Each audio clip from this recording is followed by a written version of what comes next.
Hello everyone, welcome to my review of Yu-Gi-Oh! The manga side story slash sequel slash prequel slash whatever you want to call it at this point, because spin-off, not spin-off, prequel, it just exists. It has a plane of existence. But Yu-Gi-Oh! R was written and drawn by Akira Ito. Akira Ito was on the original Yu-Gi-Oh! Manga team during its run. Yu-Gi-Oh! Was kind of a launching pad for Akira's career, and he went on creating Card Fight Vanguard. Since this manga follows the manga canon, it'd be weird, kind of weird to follow the anime canon. There's two things you need to know, because I've been reviewing the anime, so I want to make sure everyone's on the same page here. Pegasus is dead, and Bankeep is dead. Both died. With that being said, we can start the review, and I will be grouping chapters that I think go together, like for example chapters 1 and 2. And then I will give my thoughts after. The story takes place between the Battle City arc and the Millennium Dew arc, which we have yet to review, but think of it as like the Waking of the Dragons arc of a manga. Like that time slot of a timeline that does anyone really care about the Yu-Gi-Oh! Timeline in terms of the creative team? I don't think so. Because I was trying to untangle that, but it seems like a mess that doesn't fully make sense. But besides the point, someone from the good old industrial illusions is hacking Kyber Code. The hacker comes out of the ground at Yuki's school. Hey, he still goes to school. The hacker's name is Yako Tema. Yako challenges Yuki to a duel. Yako body is just a hologram made by Solid Vision. We got to Yuki summoning Slifer, the Sky Dragon, and it destroys a monster. Yako uses Silent Doom to bring back his monster, and Trip uses three monsters to summon the Wicked Avatar, one of the evil gods. The Wicked God transforms into Slifer. Slifer's effect activates, tries to drop Avatar's attack by 2,000, but fails since Avatar is on the same level as WoW in terms of god power. Avatar destroys Slifer. The Wicked Avatar was a card that Pegasus was hesitant to make, but Yako made it. Yako blames Yuki for what happened to Pegasus, of course. Yako kidnaps Taya and says she's part of Project Wall. Taya is also just a hologram, so that means he kidnapped her earlier.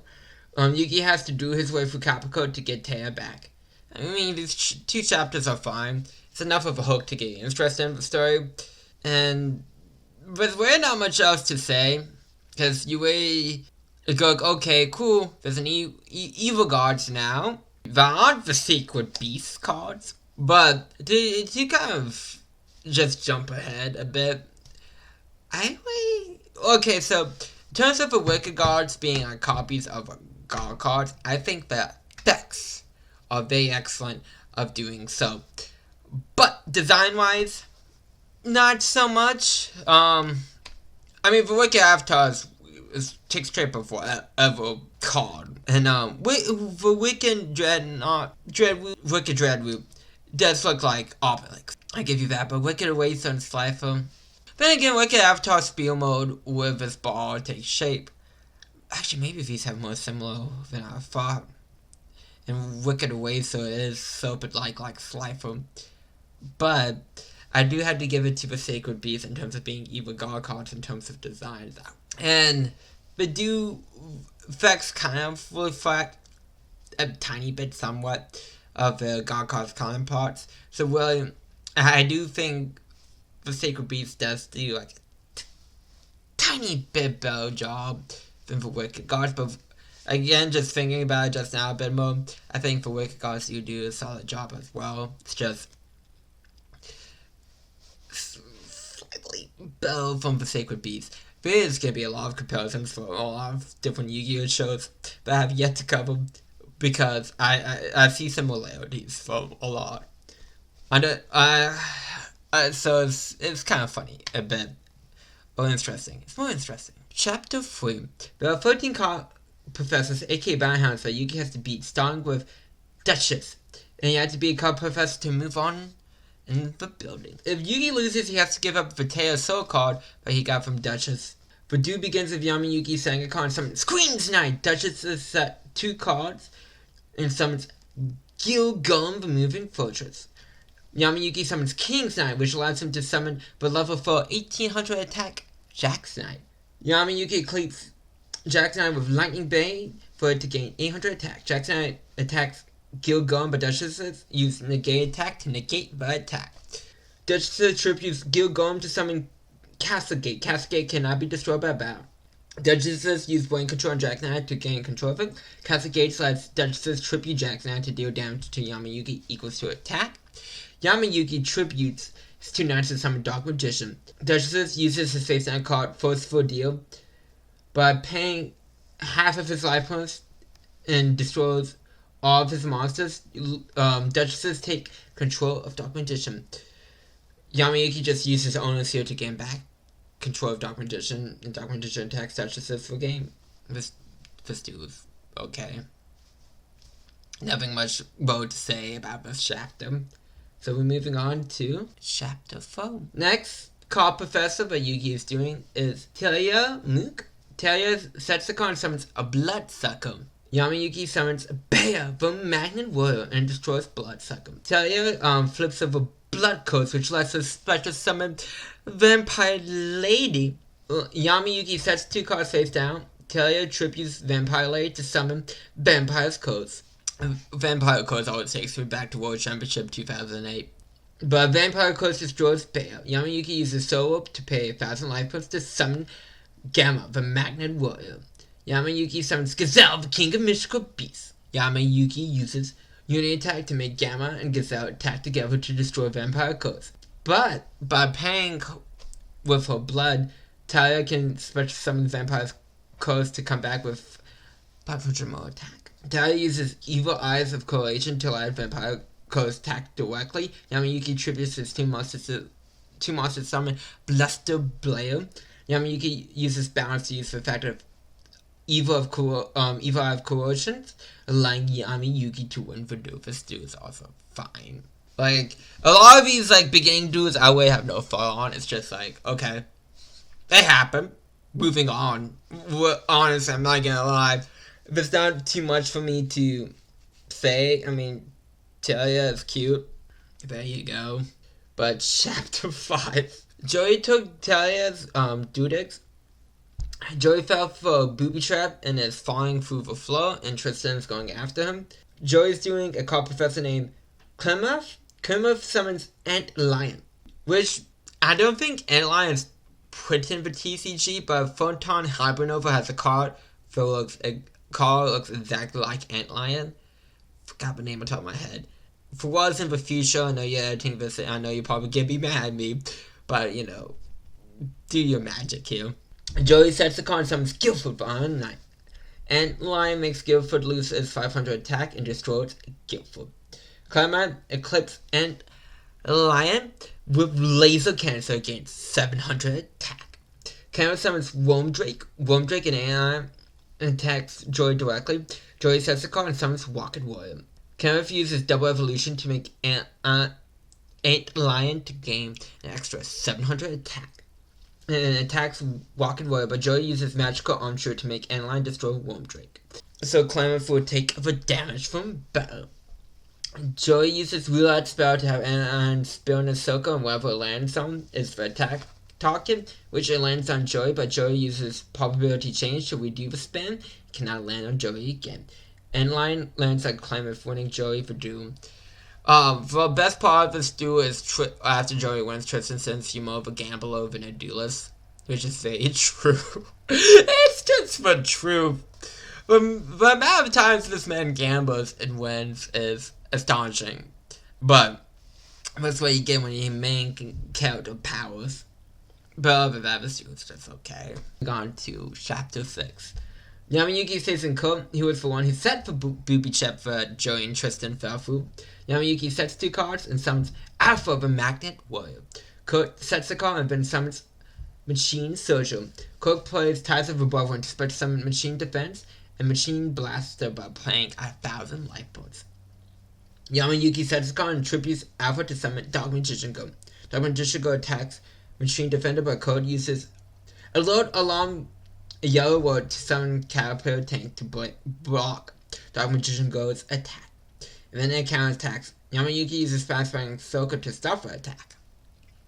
Caterpillar Tank goes back to the hand. Code summons Commando Guardian, which lets Soldier, Defender, and Blaster to make machine foes. But playing a personal life point, machine foes can attack. Yamayuki uses Spellbinding Illusions to make Conversion to lose 500 attack and have his effect negate, causing foes to split apart.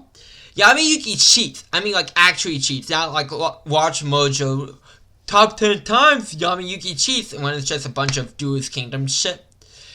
I'm talking, he actually cheats because he plays different, he plays Division Wave Motion to allow Dark Magician Go to attack of Code's monsters. The itchy is, and it even shows it in the manga, Division Wave Motion works on level 7 or above spell classes. Dark Magician goes at level 6. Which is actually hilarious because in the future, Verdudix has an anti-cheat feature. Well, obviously they catch the king of games cheating. So, you know, I'm just saying. I don't like this dude because Yugi won by cheating! Like it's Yugi! You can't have him straight up cheat! And when? Oh man, that's just... That's like the worst two ever. Oh boy. Chapter 7. Joey Setsu is against a guy named Pete. Joey sets the card and summons Little Wing God. Pete summons Paramutant and sets the card. Joey summons Penful Warrior and attacks, but Pete uses his trap to tribute Paramutant to summon Lacrose, and counterattacks, destroying Penful Warrior. Joey sets the card. Pete using All-Seeing Eye to see Joey's face-down cards. Pete tributes Lacrose to summon Mutant Mastermind. Mutant Mastermind can take control of any monster, in this case, Little gone for a turn. And it attacks Joey. Joey sets the card and tributes Little God to summon Divine Knight Ishak. Ishak attacks Mastermind, but Pete uses Teleparent to remove Mastermind for play and bring it back. But next turn, Mastermind attacks Ishak, but Joey uses Great Wobble to steal Teleparent from Pete's graveyard and use it on Ishak. Ishak attacks Mastermind, but Joey uses Relentless attack to have Ishak attack again, having Joey win the duel. This duel is okay. At least Joey didn't cheat. Chapter 8. Yuki's doing against Miss Mako. This, because if I say Mako, I'm thinking about Mako, Tsunami. But I think Mako. I'm going with Mako. Fuck it. Miss Mako. Yamayuki summons Big Shogun on defense mode. Mako summons Leprechaun and equips it with opposing crossbow, which allows it to destroy any monster when it attacks without dealing with that taxi damage calculation. Mako sets the card after Leprechaun destroys Big Shogun. Yamayuki sets 2 cards and summons Jack's Knight. Jack's Knight attacks Leprechaun, but Mako uses Deep Forest to have Leprechaun high. Jack's Knight is destroyed by Leprechaun. Yamayuki uses Spellbinding Illusion to make Leprechaun lose his effect and 500 attack. Yamayuki summons Gazelle, King of Mystical Beasts, and destroys Leprechaun. When Leprechaun is destroyed, it allows Mako to summon Green Bamboon. I love this card, by the way. I love Green Bamboo. Mako equips Chameleon, changing colors to Green Bamboo so it can attack Yamayuki directly when there's a fear spell. Yamayuki dribbles Gazelle to summon Archfiend of Guildford. Yamayuki uses Flames of Archfiend to destroy Deep Forest and have Green Bamboo lose 1,000 attack and Mako lose 1,000 life points. But Mako tries to stop it with Dispel. But Yamayuki has his own Dispel to dispel the spell it's Mako play, which is also called Dispel. It's a Dispel exception. We just need one more Dispel and it's been perfect. Guildford destroys Green Bamboo, winning Yamayuki the game. Yako is waiting for Yugi. And finally, we have another multi-part section, chapters 9 through 11. Apparently, Yako is known as a perfect duelist. Yako has a deck, but he wants to test out. And if Yugi wins, he gets to see Taya. Yamayuki sets a card and summons Queen's Knight. Yako summons Summoner Monk, which allows Yako to summon Suffered Slaver from his deck, but cannot attack this turn. Yako sets a card, Yamayuki sets a card and summons Bear, the Magnet Warrior. Bear attacks Summoning Monk, but Yako plays Chachi, making the attack a direct one. Yako sets a card and uses Summoner Monk to summon Suffer Ghana. Yako summons Sour Blaster, which gives all Silver monsters 300 attack and defense. Yamayuki uses Spell Spawning Circle and Silver Slaver to stop his attack on Bear, and he loses 700 attack. Blaster destroys Queen's Knight, but Yamayuki uses Solo by paying 1,000 life points to summon Alpha, the Magnet Warrior. Yamayuki summons Gamma, the Magnet Warrior. If a free Magnet Worms Foam, Viltron, the Magnet Warrior, and it destroys a Summoner Monk. Yamayuki sets the card. Yako tributes his free monsters to summon the Wicked Dread Root, who has all monsters' attack and defense besides itself, and attacks Vituricon. Yamayuki used Lightning Blade to increase Vituricon's attack by 700, but it destroyed the fact Vituricon's attack is cut in half. Yako sets the card. Yamayuki uses Con Sanctuary, which allows both players to draw in 2 if they have 6 cards in hand. Yamayuki sets 2 cards, but discard a card. Yamayuki summons a Tricky. You know it's tricky. One around, it's tricky. Tricky. Yamayuki uses Monster Reborn to try to bring back the Winged Dragon of War, which he probably just discarded from his graveyard, but Yako uses Selection to negate War Summon since it's already gone on the field. Yako uses Divine Evolution to have Wicked Dread Root gains 1,000 attack and defense and sets a card. Mega Junior attacks for Tricky, but Yamayuki uses Soul Barrier to switch Tricky with Queen's Knight from his graveyard, negating the attack. Yamayuki summons King's Knight so he can get Jack's Knight on the field as well. Yamayuki uses Polymerization to fuse his free knights into Akana Knight Joker. The Guild Fusions can attack, but the time you summon them, Wu is still here. Wicked Drana attacks Akana Knight Joker. Yamayuki uses Spell Binding Illusion to make Wicked Drown Root loses 500 attack, then have his effect negated. Also, that makes Akana Knight Joker's attack have his attack back. Yamayuki uses Weapon Regeneration to equip Lightning Blade from his graveyard to Akana Knight Joker. Akana Knight Joker destroys Wicked Dread Root. Yamayuki was about to finish Voodoo when Kokei ends Voodoo. Yako hacks revives his twin Gecko. Taya has been separated from her body. Yako wants to put the soul of Pegasus into Taya. Yamayuki summons Taya via her summon card. Just place that on Voodoo decks. Kaba, Mugbar are in the jet heading to New Dominant Say. This is the first duel that was really enjoyable. Or enjoyable, really. So, Chapter 12 and 13. Joey's next duel is against Mill. Mill sets a card and summons Playing Mantis. Joey sets a card and summons the Legendary Fisherman. Legendary Fisherman attacks Playing Mantis, but Mill uses Forceful Redraw to make Legendary Fisherman go back to the hand. Playing Mantis attacks Joey directly. Mendo plays Label Pattern, so if you normally summon, you have to pay 1,000 life points. Mendo plays Mantis Eggs to summon tokens at the end of each turn. Sets the card. Joey plays 1,000 life points to summon the Legendary Fisherman and sets the card. Mendo gets a token via Mantis Eggs. Mendo plays 1,000 life points and tributes his two monsters to summon Dread Sight Hofso. I love the name Dread Sight Hofso. Dread Sight Hofso attacks, but Joey uses Scapegoat to block the attack by summoning 4 tokens, and one of them gets destroyed in the attack process. Joey sets the card. Mendo gets another token. The token Dread Sight Hofso destroys 2 scapegoats.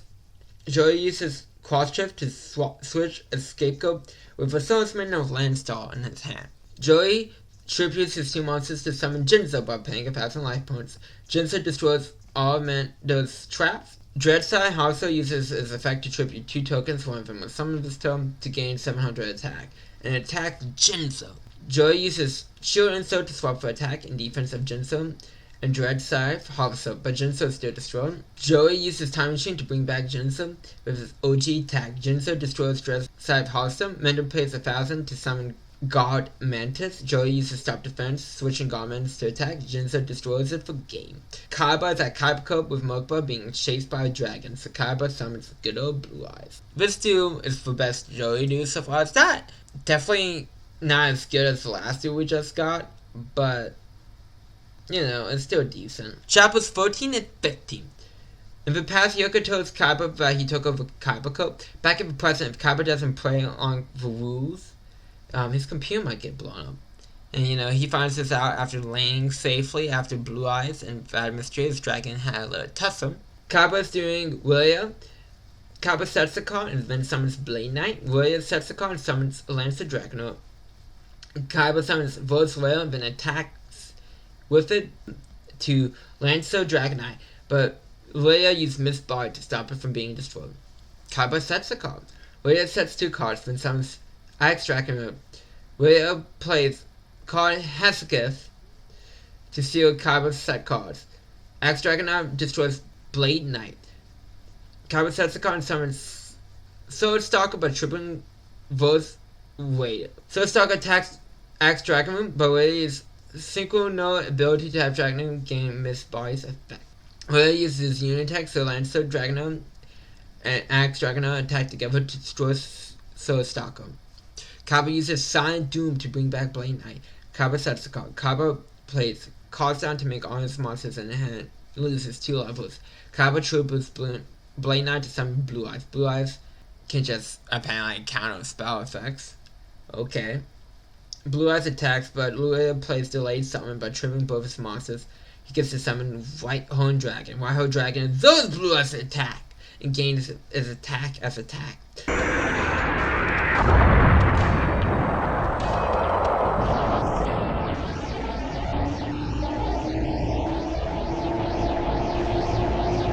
But White Horn Dragon attacks Blue Eyes, but Kaiba uses Magical Trick Mirror to copy Signal ability to copy White Horn Dragon's effects. So Blue Eyes resolves that attack against his attack.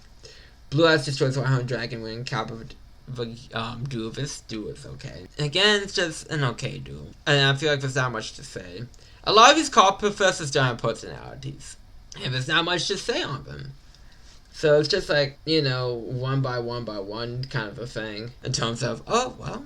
Chapters 16 and 18. Yako offers Kaiba to join him, but he says no. Kaiba says that Yako changed how he acted.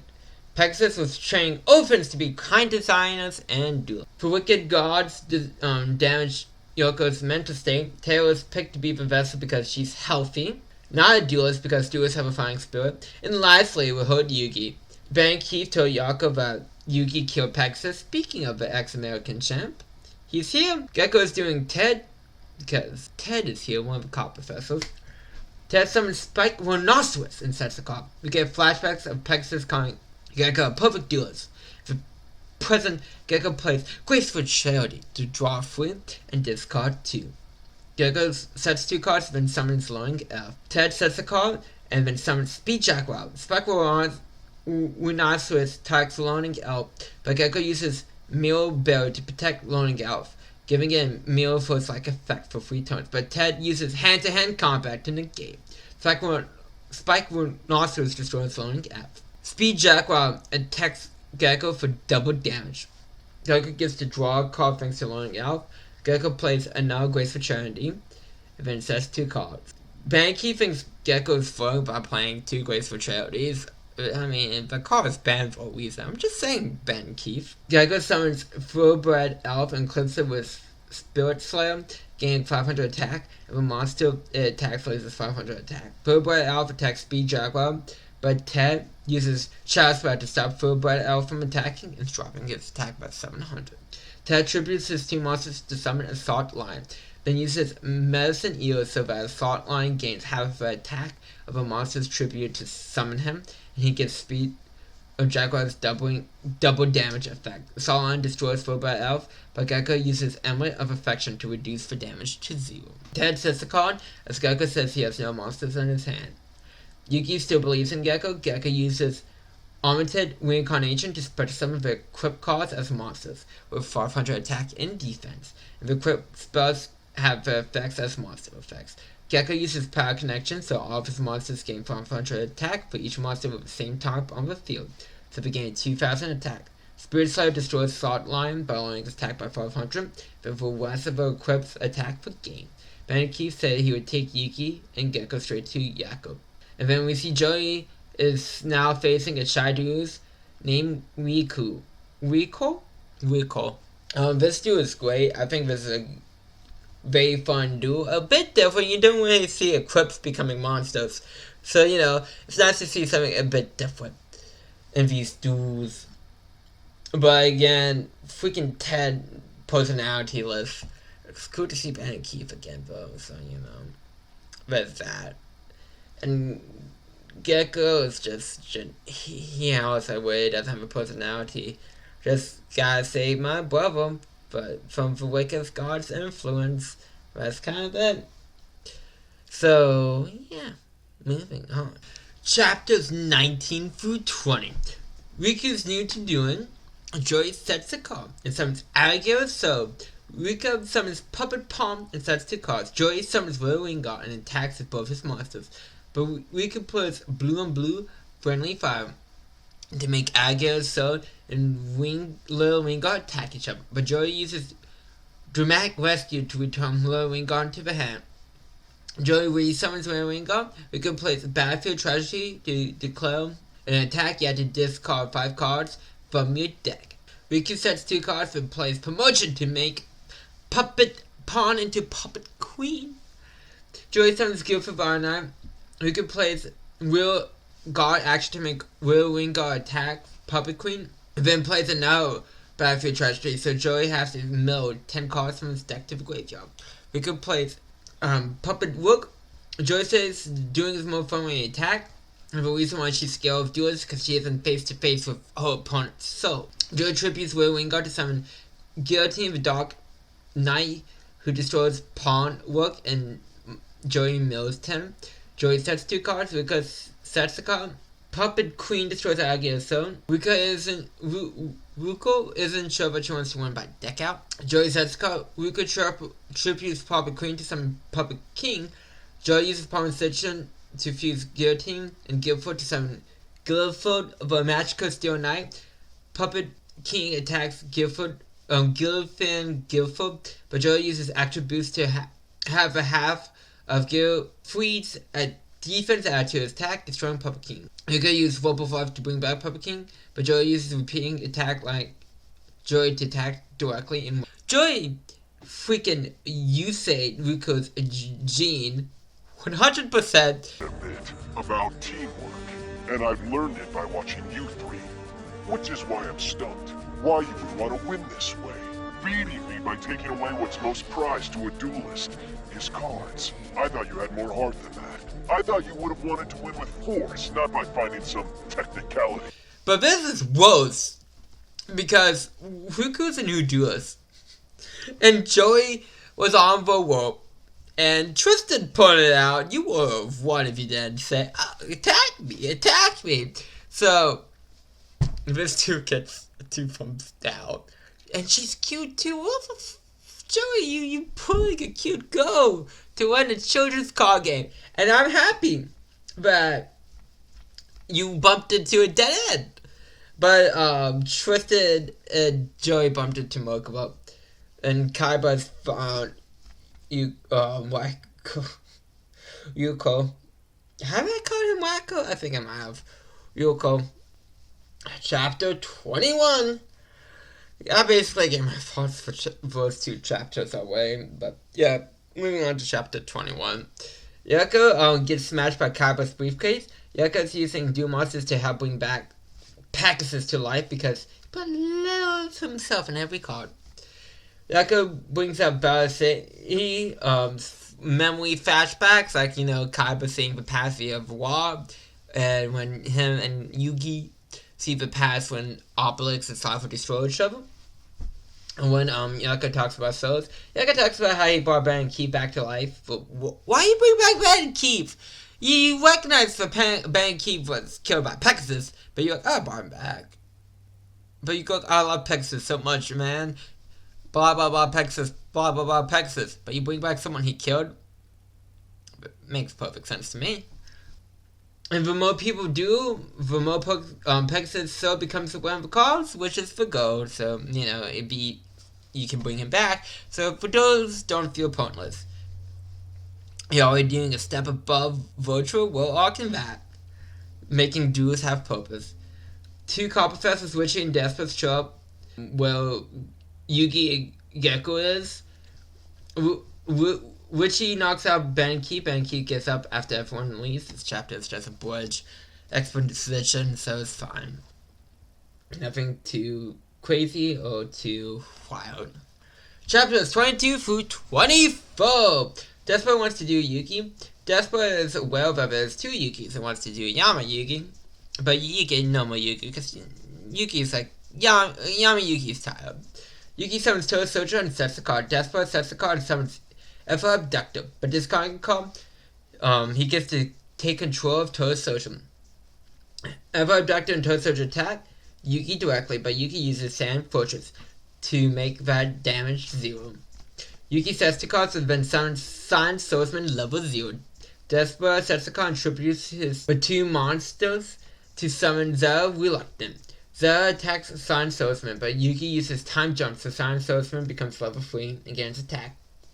But Desperate uses Interdimension Mana Transport to ban Zera for the tome.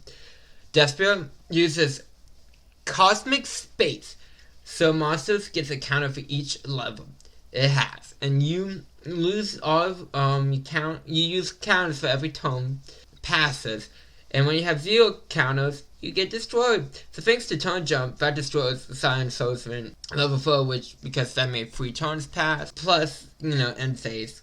Yugi summons Toe Magician and sets the card. Love the Giver is being summoned by Despius that attacks Toe Magician, but Yugi uses Toe Box to protect Toe Magician, and he sends another monster into the Toe Box, and they cannot be affected by spells. Yugi takes 1 monster out of the Toe Box, tribute to summon Dark, Red, and Shento. Yugi does not attack, though once out of counter, so it's destroyed by gets to summon 2 tokens. Desperate tributes his tokens to summon Greed Quasar. Greed Quasar gains 300 attack for each of its levels, and Love the Giver gives Greed Quasar its last 2 counters to boost his attack. Greed Quasar destroys Dark Red Shento and absorbs its level, boosting his attack. Yugi comes out to say don't underestimate Yugi. Desperate sets the card. Yugi sets the card. Desperate summons Eve Espelon. Greed Quasar attacks Yugi directly. Toe Magician comes out to protect Yugi from Eva Espelon's attack and destroys it. Toe Magician gets equipped with Fit of Rage to boost his attack to 5200. Yugi uses Strike Back to have Toe Magician destroy Greed Quasar. Toe Magician attack for game.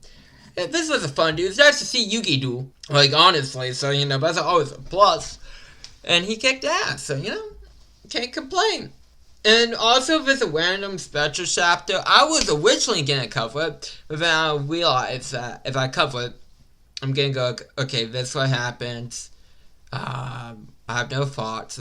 Anyway, the only thing I have to say, I like how it managed Kybercope's ranking system, but, Battle say you have to have some level to get to enter the tournament, and there's a chance to raise your level by, playing in the tournament.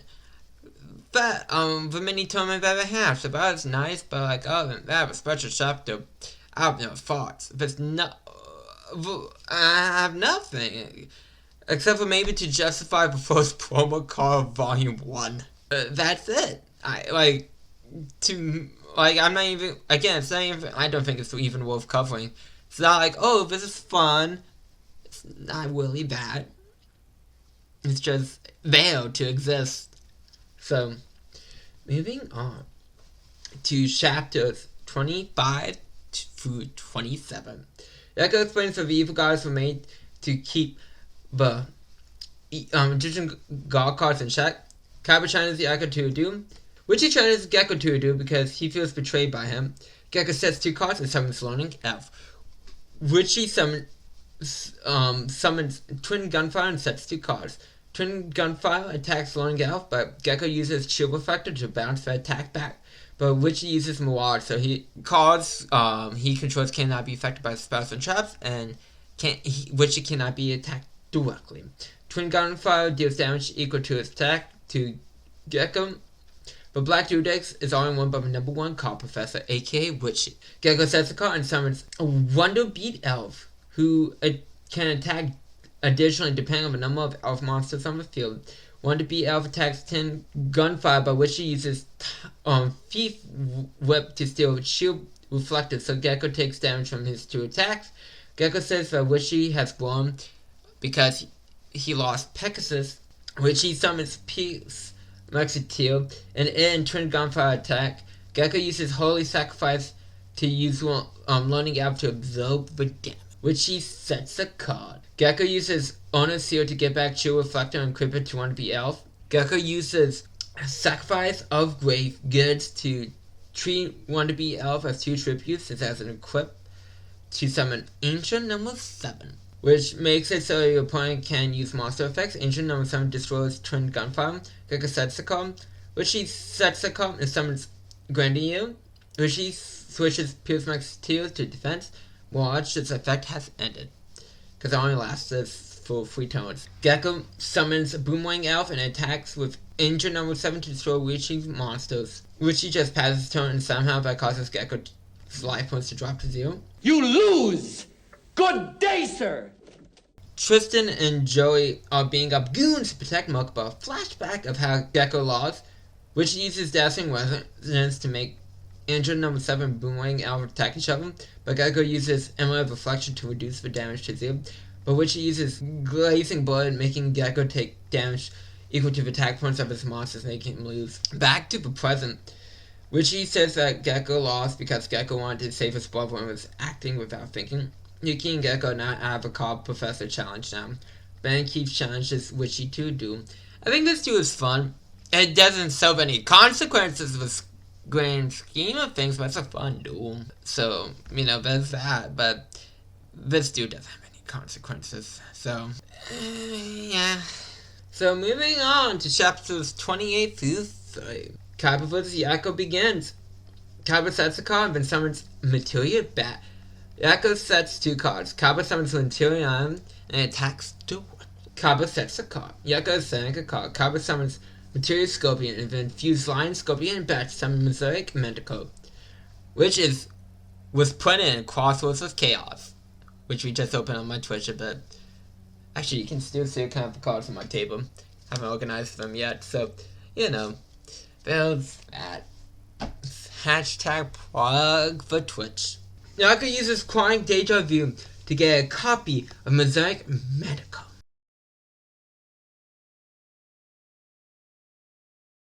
Mosaic Manticore destroys his clone, and when that happens, Yako gets a Material Lion and Material Bat. Yako triples 2 monsters to summon Bell the Magus of Darkness, who cannot be attacked by monsters whose levels are less than 7. Kaiba tributes Bat and Scorpion, which takes apart Mosaic Manticore, to summon Blue Eyes, who gets vaccinated because because that's how vaccinations work. You tribute someone and you automatically give the vaccinations. Blue Eyes destroys Bell. Yako feels lesser than Gecko. Kaiba sets the card. The evil gods are taking over Yako. Yako summons Agriff. Kaiba uses Cross Triple to switch Material Lion with Low of D in his hand. Kaiba uses the Melody of Awakening Dragon, but discarding a card, he can add 2 additional dragons from his hand. 2 additional dragons from his deck to his hand. Kaiba uses the Flute of Summoning Dragon to summon 2 Blue Eyes. Only one of the Blue Eyes can attack since it's vaccinated, and it destroys the Anwith. Kaiba uses Polymerization to fuse all Blue Eyes White Dragons to summon Blue Eyes Ultimate Dragon. Laka uses Junk Deal to spread some of the 3 Blue Eyes White Dragons that Kaiba just fused. Yako tributes the 3 Blue Eyes to summon the Wicked Avatar. Wicked Avatar gains attack equal to the strongest monster on the field, +1, so it destroys Blue Eyes Ultimate Dragon. Now Avatar copies Low of D. Kaiba summons Material Armadillo.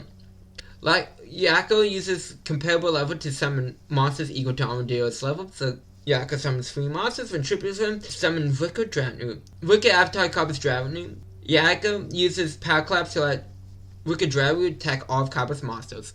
Wicked Avatar attacks Kaiba directly for game. I like this duel a lot, it's a very fun duel. So, yay. Chapters 31 and 32. Mokuba and Tristan go to the silver room. Bankeep beats Witchy with a wicked eraser. Yako's trying to bring Pegasus back now. Joey and Tristan meet up with Yako and Yuki, who want to save Taya. Yamayuki slaps her, a car professor. Yako failed to revive Pegasus due to Mokuba pulling a vows.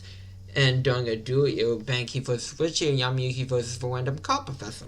Joey is doing Bankeep because Bankeep wants revenge. This is just two chapters is just a bridge to the final two duels. So, there's that. We will continue with chapters 33 through 36. Bankeep admits that he lied to Yako about Yuki killing Pegasus to get revenge on Joey, because he couldn't get revenge on Pegasus because he was dead. The duel begins with Joey setting a card and summoning Whirlwind God. I feel like I've read that line a lot today. Bankeep sets the card and summons Mode Shell. Joey summons Painful Woe and attacks Mode Shell, but Bankeep uses Engine Tuner to increase Mode Shell's attack by half its defense, destroying Painful Woe. Joey sets the card. Morbex attacks Little Wingard, but Joey uses Fairy Box to protect Little Wingard. Joey summons Divine Knight Istrak by tripling Little Wingard, and it destroys Mode Shell. When Mode Shell is destroyed, it summons a token, and Engine Tuner stays on the field. Joey sets the card. Bankeep triples his token to summon more violence. That sounds like a video game. More violence, like a bootleg of GTA. More violence is true. And it gets equipped with Engine Tuner to it. More violence is for Divine Knight Istrak. Joey uses Time Machine, which he took from Bankeep after he died during Duel's Kingdom, to bring back Istrak. But Joey uses Takeover to triple Istrak to summon Guilford with Lightning. Guilford destroys More Violence. More Violence summons 2 tokens after being destroyed. Bankeep tries to cheat, but Dudex has an anti-cheat faction to it. Again, that didn't stop Yugi. 100%. So, yeah, works so well. Guilford destroys one of the tokens. Bankeep tributes his token to summon Mordekaiser, who gets equipped with Engine Tune. Bankeep also sets the card. Bankeep uses card Haxadrive to lock down Joey's face-down cards. Guilford destroys my Mordekaiser. Bankeep uses Scrap Garage to summon all 3 of his monsters back from the graveyard. Then tribute summon the Wicked Eraser. Wicked Eraser gains 1,000 attack each card of the opponent's side of the field, and it destroys Guilford. Joey uses John Shunei to try to get his spells and traps back to his hand, but Bankeep uses D-Spell to negate. Wicked Eraser attacks Joey directly. Joey sets the card. Wicked Eraser attacks directly, but Joey uses Grave Arbor to steal more violence out of Bankeep's graveyard, and it gets boosted by Engine Tuner, but it's still destroyed, and Joey gets 2 tokens because of that. Joey uses Summon Capture to steal Finish Ancient Omega from Bankeep, and using the 2 tokens to summon him. And Engine Tuner boosts his attack. Finish Ancient Omega destroys Wicked Eraser. When Wicked Eraser is destroyed, destroys all the cards on the field. Joey sets the card. Bankeep uses 2-for-1 Repair Drop to summon Finish Engine Omega and attacks Joey directly. But Joey uses Scar Dice to cut its attack by dividing it into foe, to make it 1 foe. Joey summons Guilford Vile Knight, destroying Phoenix Engine Omega and winning Joey of Doom. Joey gets the Black Dudex from Bankeep, which he got from Witchy, and gives him Time Machine back, saying that you're due for fun next time. I like this too. This is a nice little rematch between Joey and Bankeep. So, yeah. But, I mean, it's cool to see Bankeep also God, basically. But yeah, this is a fun duo. I like it. And the last set of chapters 37 through 34. Yuki needs to beat the evil gods before Terra's soul can go back to her body. Gekko says, but duelist for Pegasus was first class as Yako since Yugioh R hit his ceiling. Yamayuki vs. Yako begins as Yamayuki sets the card and summons Alpha the Magnet Warrior. Yako summons a card and summons Beast King Bobbles, which is the only summon with attributes. Its attack becomes 900. Bobbles destroys Alpha, but Yamayuki is so up to pay a fast line puts to summon King's Knight. Yamayuki summons Queen's Knight, which means he can summon Jack's Knight. Yamayuki sets the card, Bobbles attacks, but Yamayuki uses Polymerization to fuse his 3 knights together to summon a Canada Knight Joker, who destroys Bobbles. Yaki uses Level Resist Wall to summon 3 monsters whose levels equal that of Bubbles. Yugioh summons Fortress, Canine Joker destroys Fortress, and Yamiyuki sets the card. Yugioh attributes his 3 monsters summoned for Wicked away, so he gains 1,000 attack for each monster, each card on your opponent's side of the field. Wicked Wizard destroys a Canine Joker, Yamiyuki summons Big Shogun. Yugioh attributes Wicked Wizard to wipe for Bone to summon Gap, the Divine Social. Gap gains 300 attack if Yugioh reveals a card in his hand, which he does, being for Wicked Avatar. Yugioh sets the card, Gap attacks Yamiyuki directly, but since Yamiyuki's cross-counter trap card was sent to the graveyard, he can play Stairway to the Underworld from his hand, which allows him to summon Kim and goes the Embassies of Darkness. Yamiyuki sets a card. Goes destroys Gap. Kirin attacks Yugioh directly, but Yugioh uses Yellow Road to summon Tellus, the Lower Angel. When it's destroyed, it summons a token.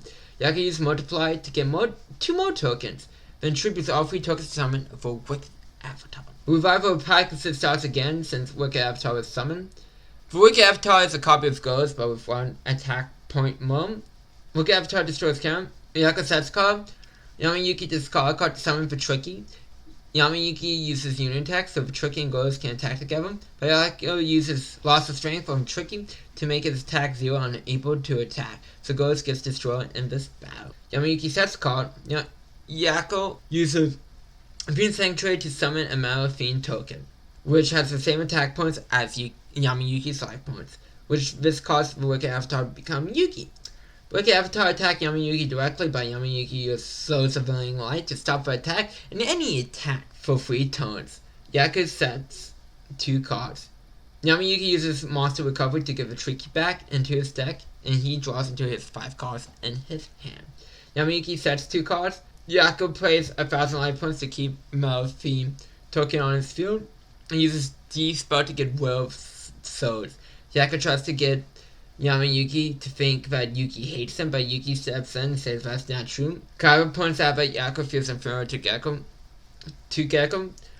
Wicked Avatar attacks Yamiyuki directly, but Yamiyuki uses Shadow Guardman to summon 2 tokens, but Yugioh uses Berserk mode to switch for tokens to attack mode. Yamiyuki uses Monster Reborn to bring back Obelix, which he probably just called the urge for Tricky's effect. Wicked Avatar takes shape of Obelix. Yamiyuki uses Obelix's Soul Max effect to tribute for 2 tokens, so his attack is infinite. But so is for Wicked Avatars. But Yamiyuki uses Divine Evolution to make Obelix become Obelix for Prognator. Obelix and the Wicked Avatar destroy each other. I mean, how much can you add to Affinity to... It's like, go beyond Affinity. Ooh, this is similar to Waking Up Dragons. But anyways. Taylor's soul returns to her body. Yugioh's getting surrendered, but Gekko says you're good doers without the evil gods, so Yugioh continues. Yugioh plays level world to make Metal Fiend token at level 8, and then use star level shift to switch the Metal Fiend token with Beast King Baubles. Yamiyuki plays card secretary, so both players draw into get 6 cards in hands. Yamiyuki sets a card and summons Bear, the Magnet Warrior. Baubles attacks Bear, but Yamiyuki uses Soul Banner to switch Bear with Alpha, negating the attack. Yugioh sets a card, Yamiyuki sets a card, summons Blockman. Yugioh summons Machine Lord U, and then uses Polymerization to fuse U and Baubles to make Beast Machine King Baubles U. Baubles U can attack as many times as his level, so 8 times. And Yugioh uses his quick attack, so his fusion monster can attack for turn with summon. Yamiyuki uses an negate attack to stop Baubles' attacks. Yamiyuki tributes Alpha to summon Dark Magician Go. Blockman divides himself by 2. Yamiyuki uses Magical Dimension to tribute both of them to summon Dark Magician and destroying Baubles' U. Dark Magician Go attacks the game, making Yamiyuki the winner. Yugioh whips up the evil gods. The game is reunited. The last chapter was out. This is a fun duo. They have a little epilogue showing Joy giving the vampire duelist Talia of the black Dudix. I mean, that doesn't really cement to have anything because Joy never dueled her. I mean, he did take her Dudix, but I mean, I feel like that's kind of pointless. But it's the final panel of, like, you see the jet flying away from Capricorn and Joey just shaking his fist at the sky as Tristan's dragging him away. But Yugioh R has a lot of dudes such as don't hit because they're both. We're winning out that again. They're just kind of there, even though they have story significance. Unlike, again, the virtual world arc, I feel like I was kind of weighing the same thing over and over again. Kind of remind me of, like, Bad City's problem, where a lot of dudes did act similar. But there are some good moments in here. Like, I do like Joey vs. Ben Keith, Kappa vs. Yako, Yuki vs. Yako. So those three dudes do stand out above the rest. And Gecko vs. Ted. I really like that one too. But like the story isn't too great either. Like the whole Revive Pegasus thing is they do his kingdom, we tread E. But do his kingdom was a lot more interesting. And just like Yako and Gecko aren't interesting characters at all. Pegasus was say what you will about him. He was entertaining to watch, but we really didn't get that from the twins. So, yeah. I'll probably give Yugioh R, honestly, like a 6 out of 10. So, thank you everyone for coming out. Subscribe if you want to see more for us reviews. Hit that like button if you like the review. Hit that dislike button if you dislike it. And tell me in the comments your thoughts about Yugioh R. So I'd like to thank you all for watching, and I hope you have a good day. Bye.